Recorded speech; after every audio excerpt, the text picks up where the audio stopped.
Hello and welcome to our channel. In this tutorial, you will learn how to use Sign In with Apple on iPhone or iPad. Sign In with Apple is a new privacy tool that is mandatory update for developers. This new tool will keep you from being tracked online in ways you may not realize. With compatible apps, you'll see an option to either tap Sign In with Apple or enter your email. That's after you verify your identity with the Face ID or Touch ID.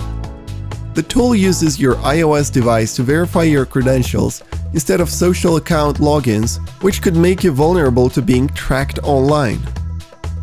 Do you prefer to give your email, Facebook, or Google account for creating an account in an app?